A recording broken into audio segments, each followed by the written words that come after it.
1. Peço que você abra comigo e faremos a leitura dos versos 5 até o verso 18. Apocalipse, capítulo 1, 5 a 18. Eu começo a leitura na parte B do versículo 5. E está escrito o seguinte: àquele que nos ama e pelo seu sangue nos libertou dos nossos pecados e nos constituiu reino, sacerdotes para o seu Deus e Pai, a ele a glória e o domínio pelos séculos dos séculos. Amém. Eis que vem com as nuvens, e todo olho verá, até quantos o traspassaram, e todas as tribos da terra se lamentarão sobre ele, certamente. Amém. Eu sou o Alfa e o Ômega, diz o Senhor Deus, aquele que é, que era e que há de vir, o Todo-Poderoso. Eu, João, irmão vosso e companheiro na tribulação, no reino e na perseverança, em Jesus achei-me na ilha chamada Patmos, por causa da palavra de Deus e do testemunho de Jesus. Achei-me espírito no dia do Senhor, e ouvi por detrás de mim grande voz como de trombeta, dizendo: o que vês escreve em livro e manda às 7 igrejas: Éfeso, Esmirna, Pérgamo, Tiatira, Sardes, Filadélfia e Laodiceia.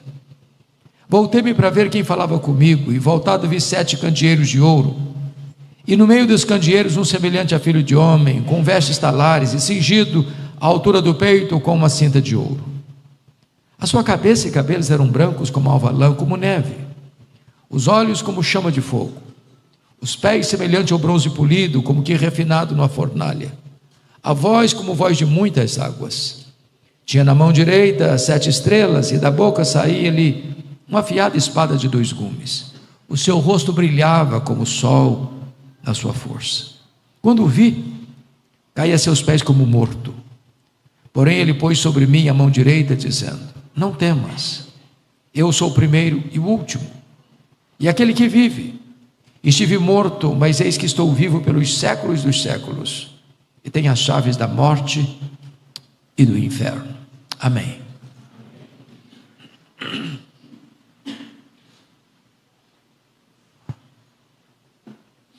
Meus irmãos, quando o apóstolo João escreveu estas palavras, já no final do 1º século, a igreja cristã estava vivendo os seus dias mais sombrios, mais dolorosos.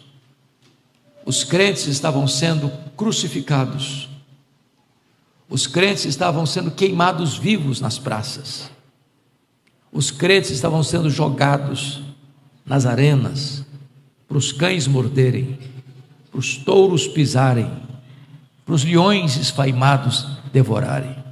Uma chacina, um banho de sangue. Na verdade, aquele 1º século foi dolorosíssimo para a igreja, porque a maioria dos imperadores romanos que estiveram à frente do poderoso, vasto, truculento Império Romano eram homens maus e perversos. Poderíamos fazer uma breve retrospectiva para constatar esse fato.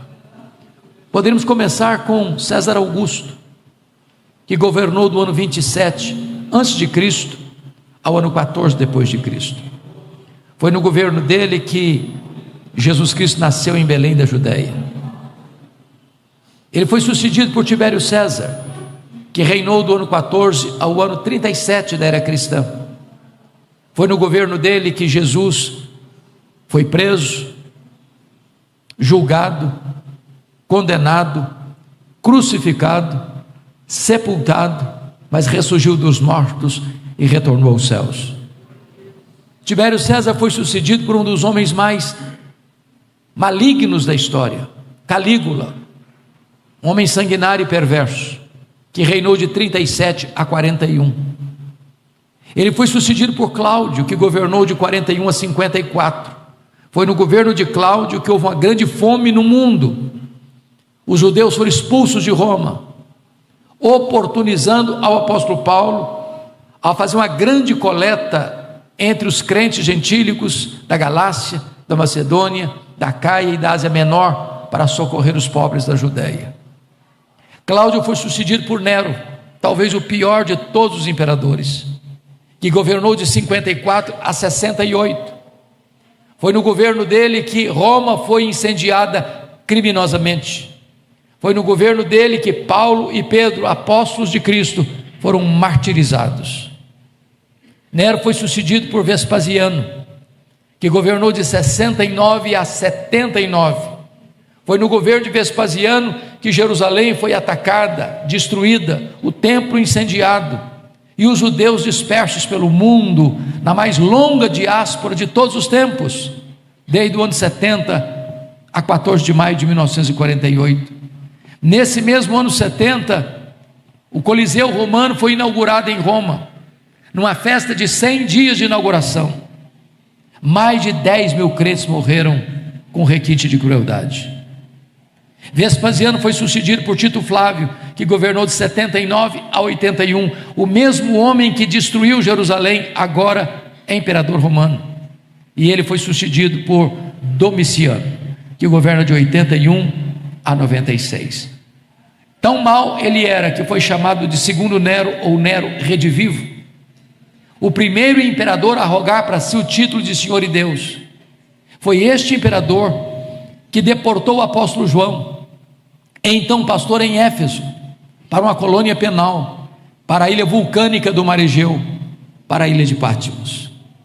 Vale destacar que a essas alturas, todos os demais apóstolos de Jesus já estavam mortos, e mortos pelo viés do martírio. João, já velho, era a última voz apostólica na terra, era o último representante do colégio apostólico. Certamente a intenção de Domiciano era calar a voz do último apóstolo de Jesus e jogar uma pá de cal na igreja tão sofrida.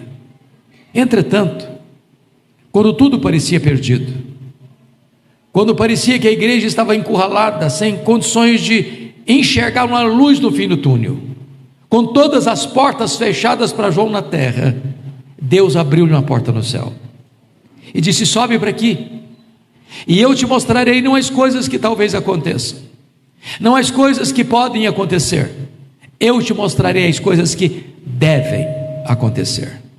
Vale destacar que, mesmo nos períodos mais sombrios da igreja, entendamos, não são os poderosos deste mundo que estão no controle, não são os poderosos deste mundo que têm as rédeas da história em suas mãos. Nas horas mais sombrias, saibamos disso, é Deus quem está no trono, é Ele quem conduz a história, é Ele quem protege a sua igreja.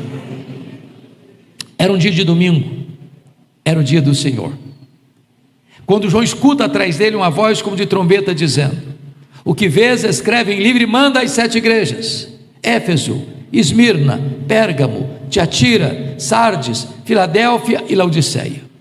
Quando ele se volta para ver quem falava com ele, ele não vê quem falava com ele, ele vê as 7 igrejas, e no meio das 7 igrejas, um semelhante a filho de homem. Quem é este que estava e está no meio da sua igreja? Este é tudo no tempo e tudo na eternidade. Este é tudo na história e tudo no mundo. Este é tudo na igreja. Este é tudo nas escrituras. Este é a semente da mulher que nasceu para esmagar a cabeça da serpente. Este é o descendente de Abraão, em quem todas as famílias da terra são abençoadas. Este é o Cordeiro da Páscoa. Este é a coluna de fogo e a coluna de nuvem. Este é o maná que caiu do céu e a água que brotou da rocha. Este é representado pelo tabernáculo e pela arca da aliança. Este é representado pelo templo, pelas festas e pelos sacrifícios. Este é representado pelo sábado. Este é o maravilhoso conselheiro, o Deus forte, o Pai da eternidade, o príncipe da paz. Este é o sol da justiça, a brilhante estrela da manhã. Este é o verbo que se fez carne. Este é o Cordeiro de Deus que tira o pecado do mundo. Este é o Rei dos reis. Este é o Senhor dos senhores. Este é o alfa, este é o ômega. Este é o princípio, este é o fim. Este é o leão da tribo de Judá, a raiz de Davi, o nosso glorioso Redentor. Há 3 verdades nesse texto que eu passo a destacar. A primeira verdade são as glórias incomparáveis da pessoa de Jesus. A segunda verdade são as glórias incomparáveis da obra de Jesus por nós. E a terceira verdade, quais são as implicações dessas duas verdades anteriores? Quem Ele é e o que Ele fez. Vejamos então, em primeiro lugar, as glórias do nosso Redentor. E eu remeto os irmãos ao verso 13. Pois está escrito: e no meio dos candeeiros contemplei e vi um semelhante a filho de homem. E a primeira coisa que eu destaco é que o nosso Jesus é onipresente.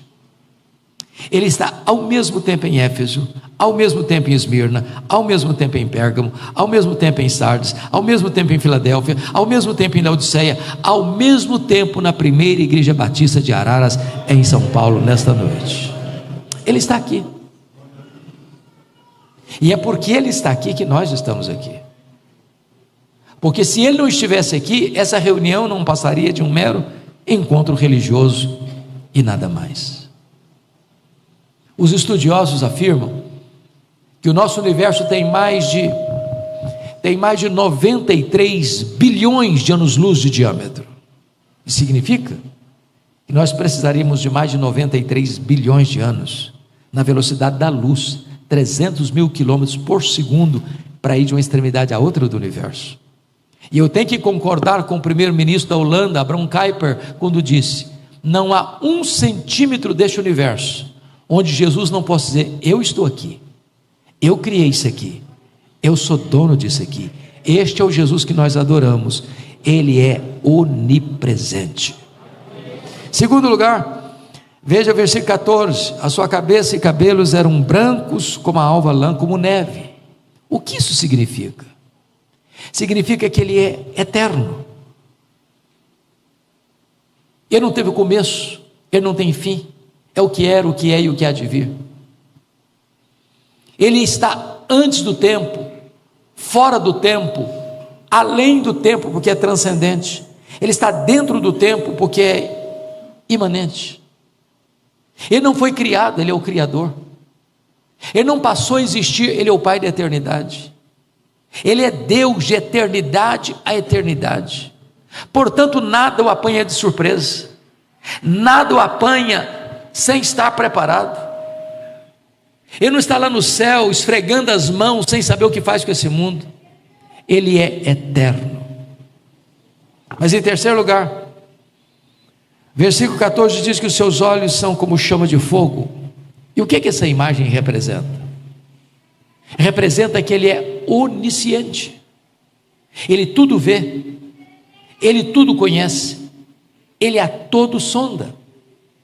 Ele conhece o revelado e conhece o oculto, conhece o que a ciência já descobriu, o que a ciência está por descobrir e o que talvez a ciência jamais descobrirá.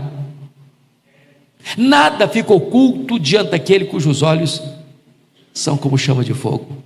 Para Ele, as trevas e a luz são a mesma coisa. É por isso que, na medida em que Ele caminha entre as igrejas, há um estribilho que se repete: eu conheço, eu conheço, eu conheço, eu conheço, eu conheço, eu conheço, eu conheço. Eu conheço as tuas obras, eu conheço a tua tribulação, eu conheço a tua pobreza, eu conheço o lugar onde tu habitas. Ele conhece o seu nome, Ele conhece o seu passado, Ele conhece o seu presente, Ele conhece o seu futuro, Ele conhece as suas dores, Ele conhece as suas lágrimas, Ele conhece os seus traumas, Ele conhece as suas angústias, Ele conhece os seus recalques, Ele conhece os seus medos, Ele conhece as suas mazelas. E apesar disso, Ele ama você com amor eterno. Quando nós afirmamos eu amo você, ou alguém nos diz assim, eu te amo, via de regra, é porque as pessoas não conhecem tudo a nosso respeito. Se as pessoas pudessem ler até os nossos pensamentos, talvez fugiriam de nós escandalizadas. Mas a Bíblia diz que Jesus conhece os nossos pensamentos. Ainda que as nossas palavras não chegaram ainda à nossa boca, Ele conhece todas elas. Ele conhece você por dentro e por fora. E não obstante isso, Ele ama você com amor eterno. Mas ainda, veja comigo o versículo de número 15: os pés são semelhantes ao bronze polido, como que refinado numa fornalha. E o que essa imagem significa? Significa que Ele é onipotente. Ninguém pode derrotá-lo, ninguém pode destruí-lo, ninguém pode destroná-lo, ninguém pode ameaçá-lo. Ele é o todo-poderoso Deus. Ele tem toda a autoridade nos céus e na terra. Nada pode resistir ao seu poder. De vez em quando, algumas pessoas do topo da sua tolice tentam desafiá-lo. Mais recentemente, o patrono dos agnósticos da Inglaterra escreveu um livro ruidoso, blasfemo, com o título Deus, um delírio. Alguns críticos ácidos precipitadamente afirmaram: agora desbancou a Bíblia, agora ninguém acredita mais nesse livro de capa preta, agora ninguém mais acredita na autoridade de Jesus. E eu pergunto a vocês: onde está o livro Deus, um delírio? Nem na promoção ninguém compra mais, e a Bíblia continua sendo traduzida e impressa aos milhões, e Jesus continua no trono. Eu não sei se vocês perceberam, o carnaval brasileiro de 2025 fez apologia ao diabo em muitas escolas de samba, Brasil afora. Uma tentativa de zombar de Jesus.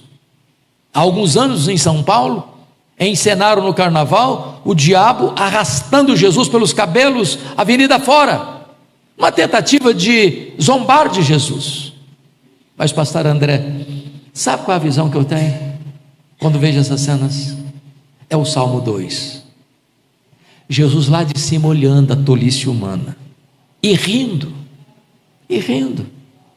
porque Ele, Jesus, é quem dá a vida e quem tira a vida.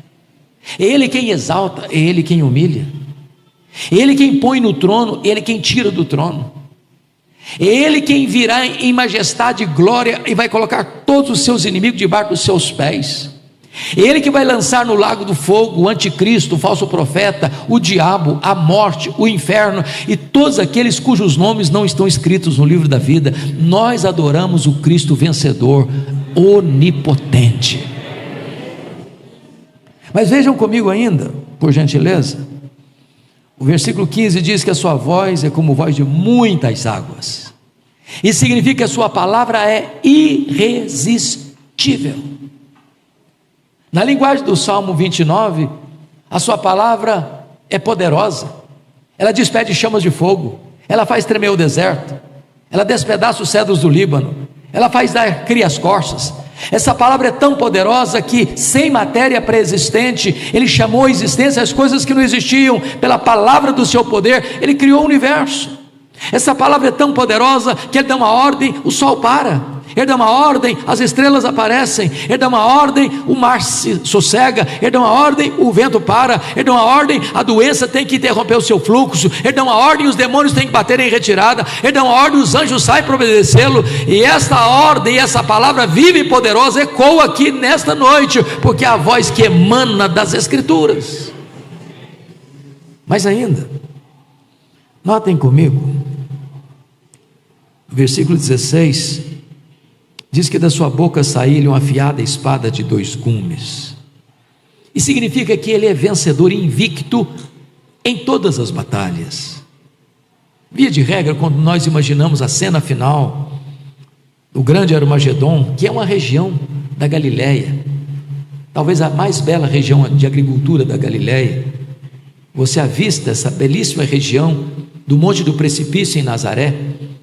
Algumas pessoas imaginam que vai ter ali grandes nações, armas poderosas, tanques de guerra, como se Jesus precisasse de qualquer ajuda ou cooperação humana para ser o vencedor. E a Bíblia diz que a arma que vai ser acionada nessa luta é a espada que sai da boca de Jesus.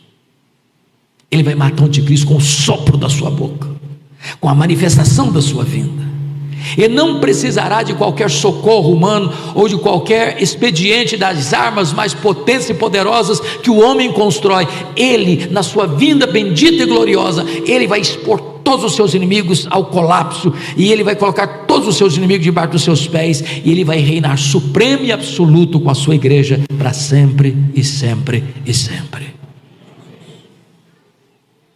O versículo 16 diz que o seu rosto brilha como o sol na sua força. Ele é glorioso, glorioso, a ponto de o Cristo que ele está vendo aqui não é mais aquele Cristo que ele viu lá no Getsemane, em lágrimas, suando sangue, angustiado até a morte, prostrado com o rosto no chão.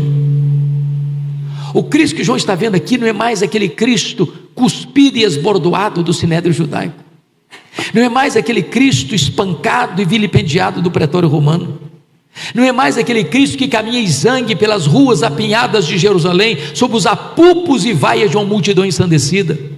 O Cristo que João está vendo aqui não é mais aquele Cristo pregado naquele leito vertical da morte, suspenso entre a terra e os céus. Não, o Cristo que João está vendo aqui é o Cristo glorioso. Seus cabelos são brancos como a neve, seus olhos são como chamas de fogo, seus pés são como de bronze polido, as suas mãos sustentam a igreja, a sua voz é como voz de muitas águas, e o seu rosto brilha como o sol na sua força. É o Cristo vencedor, é o Cristo glorioso, é o Cristo presente no meio da sua igreja. Mas finalmente, o Cristo que adoramos, diz o verso 7, é o Cristo da nossa restauração. Porque quando João o vê na sua glória, diz a Bíblia que ele cai como morto aos seus pés. Isso significa algo sublime, irmãos. Nunca, jamais alguém contemplou o Cristo da glória sem ser impactado. Quando Jó recebe a revelação de Deus, de quem é Deus, a majestade de Deus, ele diz: ah, Senhor, eu te conhecia só de ouvir, agora os meus olhos te veem e eu me abomino no pó e na cinza. Quando Isaías contemplou na sua glória, diz: ai de mim, eu estou perdido, eu sou homem de lábios impuros e habito no meio de um povo de impuros lábios. Quando Saulo de Tarso contempla no caminho de Damasco, ele cai ao chão cego, completamente dominado. Quando João o enxerga na ilha de Patmos, cai aos seus pés como morto. Mas o Senhor põe a mão direita sobre ele e diz assim: ô João, não fique com medo não. Eu sou o primeiro e o último. Eu estive lá no começo, eu estarei lá no fim, eu estou com você no processo. Ô João, não fica com medo não, porque eu já estive morto, mas eu estou vivo pelos séculos dos séculos. Não adoramos o Cristo que esteve vivo e está morto, adoramos o Cristo que esteve morto e está vivo pelos séculos dos séculos.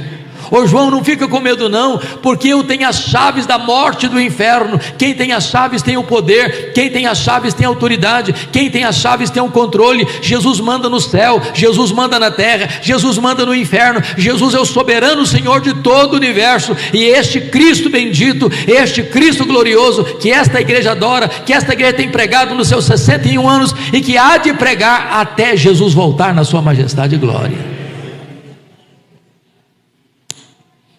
Pois bem, vamos agora ao segundo ponto da mensagem. O que ele fez? O que ele fez por nós? Remeta aos irmãos ao verso 5, na parte B, e começa assim: aquele que nos ama. E a primeira verdade que eu destaco é esta: Jesus ama você. Eu vou repetir porque essa não é uma frase comum. Jesus ama você. Esta é uma verdade revolucionária. Eu não conheço nenhum tônico, nenhum preventivo, nenhum antídoto melhor para curar a autoestima achatada e complexo de inferioridade do que esta verdade: Jesus ama você. Os nossos irmãos puritanos da Inglaterra costumavam perguntar: achas pouco seres amados por Deus? Ele ama você com amor eterno. Sabe o que significa isso? Não tinha céu, não tinha terra, não tinha mar, não tinha estrelas, não tinha galáxias, não tinha anjos, mas você já estava no coração de Deus. Não há nada que você possa fazer para Deus amar você mais. Não há nada que você possa fazer para Deus amar você menos. Ele ama você com amor eterno. Agora entendamos. Ele não ama você e a mim por quem nós somos. A causa do amor dele por nós não está em nós. Não fomos nós quem amamos a Deus primeiro e então ele passou a nos amar. Não foi ele quem nos amou primeiro. O nosso amor por ele é o refluxo do fluxo do amor dele por nós. Ele nos amou não por causa dos nossos méritos, mas apesar dos nossos deméritos. Não por causa das nossas virtudes, mas apesar dos nossos pecados. Então, mesmo nas suas crises mais medonhas, nas suas quedas mais vergonhosas, nos seus deslizes mais terríveis, nas noites mais escuras da sua alma, nunca perca a perspectiva do amor de Jesus por você, porque ele não escreveu em letras de fogo nas nuvens, eu te amo, ele esculpiu na cruz do Calvário, eu te amo. A segunda verdade está aí no verso 5 ainda, e pelo seu sangue nos libertou dos nossos pecados. Primeiro, Jesus amou você. Segundo, Jesus morreu por você. Essa é uma verdade gloriosa. Paulo diz que por um justo talvez alguém se anime a morrer, mas Deus prova o seu próprio amor para conosco pelo fato de ter Cristo morrido por nós, sendo nós ainda pecadores. Ele não foi para aquela cruz porque foi uma vítima da máquina maligna, perversa do Império Romano. Ele não foi para aquela cruz porque foi uma vítima inocente ou incapaz das tramas do sinédrio judaico. Ele não foi para aquela cruz porque ele foi traído por Judas por ganância, ou negado por Pedro por covardia, ou sentenciado à morte por Pilatos por conveniência política. Não, ele caminha para aquela cruz como um rei caminha para a sua coroação. Ele disse: ninguém tira a minha vida de mim, pelo contrário, eu espontaneamente a dou. A Bíblia chega a dizer que ele não levou em conta a vergonha, a ignomínia da cruz, pela alegria que lhe estava proposta, a alegria de nos comprar com seu sangue e nos dar a vida eterna. Ele morreu por você, voluntariamente, deliberadamente, livremente, vicariamente. Ele morreu pelos seus, pelos meus, pelos nossos pecados, segundo as Escrituras, ressuscitou para a nossa justificação. Ele é o Deus que deu a sua vida por nós, para que nós pudéssemos ter vida eterna. Terceira verdade está aí no versículo 6, e nos constituiu reino, sacerdotes para o seu Deus e Pai. Primeiro, ele amou você. Segundo, ele morreu por você. Terceiro, ele exaltou você. Notem os irmãos que lá no Velho Testamento nenhum rei podia ser sacerdote, nenhum sacerdote podia ser rei, exceto Melquisedeque, que era um tipo de Cristo. Quando o rei Uzias, do topo da sua arrogância, depois de 5 décadas no poder, usurpou o ofício sacerdotal e entrou no templo para queimar incenso, Deus o carimbou com a lepra até a morte. Entretanto, agora vem Jesus e exerce o tríplice ofício: profeta, sacerdote e rei. E você que crê nele é constituído por ele rei e sacerdote. Corre em suas veias mais do que sangue azul. Você é filho do Rei dos Reis e do Senhor dos Senhores. Agora você não precisa de um representante mediar a sua relação com Deus.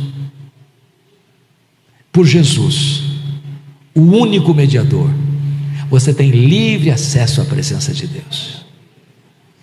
Você é feito sacerdote real. O véu do templo rasgou de alto a baixo. Você não precisa agora mais de um guru espiritual. Agora você tem livre acesso à sala do trono e pode falar com ele a qualquer hora, em qualquer circunstância, em qualquer momento. Você já está assentado com Cristo nas regiões celestes, acima de todo principado e potestade. Você é sacerdote, você é rei, você tem livre acesso à sala do trono. Mas em quarto e último lugar, Ele amou você, Ele morreu por você, Ele exaltou você. Em quarto lugar, Ele voltará para você. O versículo 7 diz: eis que vem com as nuvens e todo o olho o verá. Aqui está, irmãos, a acrópole da nossa esperança. Aqui está o pináculo da nossa fé. Aqui está a consumação da nossa redenção. Aqui está a verdade magna de que este mundo não está dando volta em círculo, como pensavam os gregos. Que este mundo não é um caminhão sem freio ladeira abaixo, rumo ao desastre, como pensam os existencialistas. Esse texto vai nos informar que a história é teleológica. Ela caminha para um telos, para um fim, para uma consumação. E a vitória não é do diabo, a vitória não é do mal, a vitória não é das trevas, a vitória não é da injustiça, a vitória não é dos agentes malignos, a vitória é de Cristo e da sua igreja. Ele conduz a história para uma consumação gloriosa, onde Ele será sempre o Rei dos reis, o Senhor dos senhores, e os seus inimigos debaixo dos seus pés, lançados no lago do fogo. Nós seguimos o Cristo vencedor, vitorioso, que voltará em grande majestade e glória. Como Ele voltará? Primeiro, Ele voltará pessoalmente. O mesmo que subiu é o que vai descer. Segundo, Ele voltará visivelmente, todo olho verá. Não haverá montanha tão alta, não haverá vale tão profundo, não haverá caverna tão escura que possa ocultar alguém da manifestação visível da vinda bendita do Senhor Jesus Cristo. Ele voltará visivelmente. Terceiro, Ele voltará audivelmente, ouvida a voz do arcanjo, ressoada a trombeta de Deus, Ele descerá dos céus. Se vai ser o fato mais público da história, há de ser também o fato mais sonoro da história. Como Ele voltará?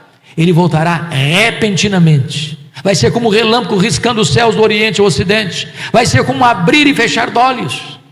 Portanto, ou você está preparado, ou você tem azeite em sua lamparina, ou não haverá mais tempo naquele dia para você se preparar. Ele voltará, e Ele nos alertou: vigiai, porque não sabeis o dia, nem a hora, se vai ser de tarde, se vai ser de noite, se vai ser de manhã o cantar do galo. E eu posso lhes garantir que Jesus voltará de tarde, que Jesus voltará de manhã, que Jesus voltará de noite. É uma questão de fuso horário. Se ele voltar de manhã no Brasil, ele volta de noite no Japão. Se ele voltar de manhã no Brasil, ele volta de tarde na Europa. Então ele volta de manhã, ele volta de tarde, ele volta de noite. Eu não sei que dia, eu não sei que hora, mas ele disse: vigiai, porque não sabeis. Mas ainda, a segunda vinda de Jesus será inesperada. Vai ser como um ladrão, que não liga para você, ou passa um WhatsApp dizendo: prepara um cafezinho, um pão de queijo, que eu estou chegando tal dia, tal hora na sua casa. Jesus disse no sermão profético: vai ser como nos dias de Noé, onde as pessoas compravam, vendiam, casavam e davam-se em casamento, até que chegou o dilúvio e pegou a todos de surpresa. E eu fico, pastor André, pensando sobre essa figura do dilúvio, porque eu pergunto: que pecado há em comprar e vender? Que pecado há em casar e em dar-se em casamento? O que Jesus quis enfatizar? O que Ele quis enfatizar é que na sua vinda as coisas vão estar acontecendo normalmente. O mundo vai estar girando, a máquina vai estar funcionando, o comércio vai estar aberto, a indústria vai estar funcionando. Os pais estarão levando filhos na escola ou buscando filhos da escola. Você estará marcando viagens. Os jovens estarão marcando casamento, alguns desmarcando o casamento. O mundo está girando, as coisas estão funcionando. É nesse barulho, é nesse movimento, é nessa roda viva, é nesse burburinho, é nessa azáfama que Jesus volta, que Jesus vem. Não é um dia óbvio. Não é um dia óbvio. É preciso estar preparado. Agora, este mundo será pego de surpresa, mas os filhos da luz não. Porque os filhos da luz estão aguardando. Os filhos da luz estão dizendo: Maranata, a hora vem, Senhor Jesus. Quando perguntaram para John Wesley: ô John Wesley, o que você gostaria de estar fazendo quando Jesus voltar? Ele respondeu: eu gostaria de estar fazendo o que eu faço todos os dias, porque todos os dias eu estou esperando e aguardando a volta do meu Salvador. Devemos aguardar e apressar o dia da volta de Jesus. Como Ele voltará? Ele voltará gloriosamente, vitoriosamente. Ele voltará não mais como servo, mas como Rei dos Reis. Ele voltará não mais como Salvador, mas como Senhor e Juiz. Ele voltará não mais para ser cuspido e esbordoado. Ele virá para reinar para sempre e sempre e sempre. Ele virá não mais para ser tentado pelo diabo. Ele virá para lançar o diabo no lago do fogo e todos os seus agentes. Este Cristo que aguardamos os céus, o nosso glorioso Redentor. Mas vamos ao último ponto da mensagem. Quais são as implicações dessas duas verdades? Quem Ele é e o que Ele fez. Primeira implicação: então você não precisa ter medo da vida, porque Ele disse: eu estou vivo pelos séculos dos séculos. Convenhamos, irmãos, tem muita gente hoje com medo da vida. Tem muita gente hoje nas esquinas de Araras se embriagando, porque não aguenta a vida. Tem muita gente entupindo as suas veias de drogas, porque não suporta o peso da vida. Tem muita gente flertando com a morte e saltando no abismo do suicídio, porque não suporta a vida. Mas quando alguém tem um encontro com Jesus, a vida sorri para ele, porque viver é um privilégio, é uma bênção, é um banquete. Você pode acordar e dizer: este é o dia que o Senhor fez, alegremo-nos e regozijemo-nos nele, porque na verdade a vida tem nome, tem endereço, a vida é Jesus. Paulo disse: para mim o viver é Cristo. Ele é a própria vida. Ele veio trazer vida e vida em abundância. Ele tem para você a própria vida eterna. Então celebre a vida, então viva a vida gostosamente, então agradeça a Deus pela vida. Se você tem um encontro com Jesus, a vida está sorrindo para você. Segundo lugar, então você não precisa ter medo da morte, porque Jesus disse: eu estive morto, mas estou vivo pelos séculos dos séculos. Convenhamos, a Bíblia diz que a morte é o rei dos terrores, mas Jesus é o Rei dos Reis.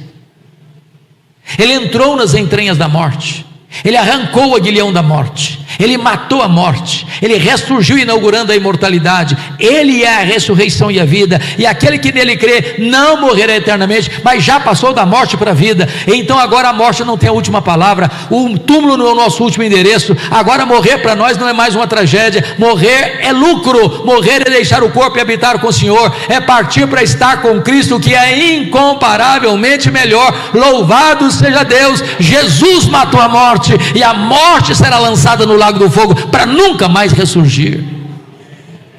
Então, em terceiro lugar, você não precisa ter medo do desconhecido.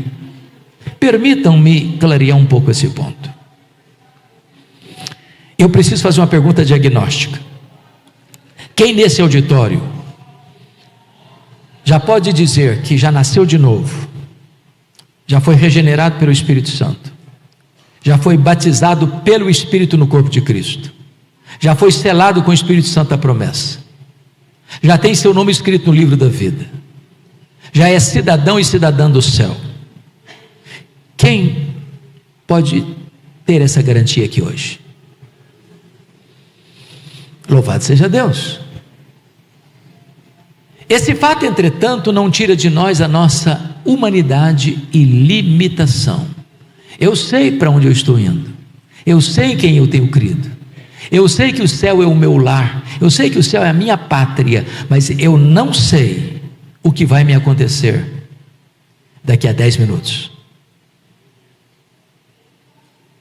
Pastor André não tem garantia de que no próximo culto público desta igreja, todas as pessoas presentes nesta noite estarão vivas. Nós não enxergamos no escuro, nós não enxergamos na curva. Portanto, quando João foi levado àquela ilha de Pátimos, o cenário era muito sombrio, parecia o fim. As suas ovelhas estavam morrendo, torturadas, presas, queimadas vivas. Ele já estava velho, numa ilha vulcânica de trabalhos forçados. Mas quando tudo parecia perdido, quando todas as portas se fecharam para ele na terra, Deus abriu uma porta no céu e disse: sobe para aqui.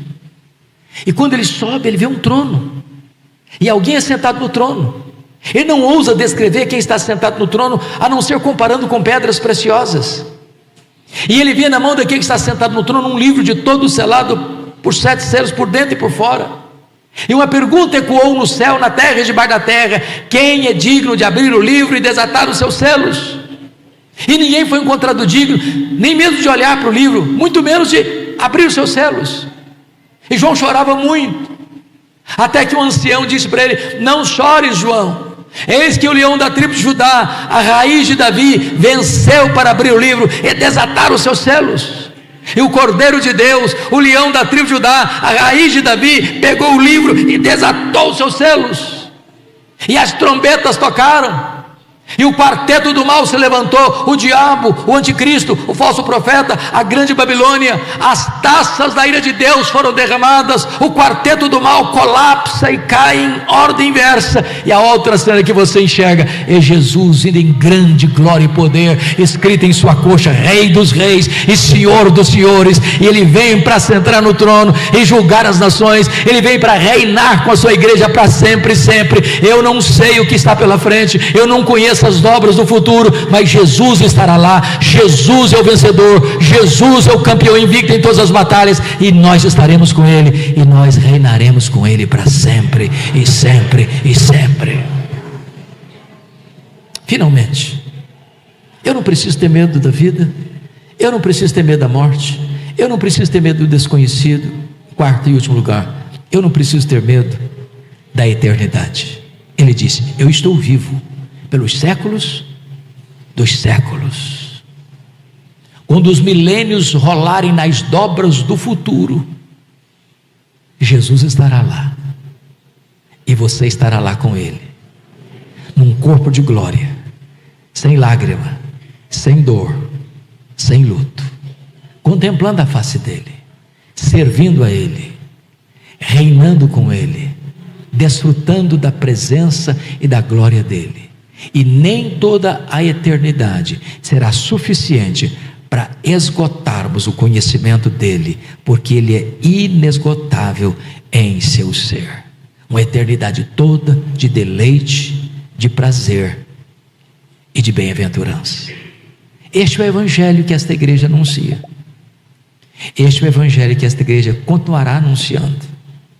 Parabéns, querida igreja. Que Deus abençoe vocês. Que continuemos firmes neste que é a razão da nossa vida, a razão da nossa esperança, Jesus, o amado da nossa alma.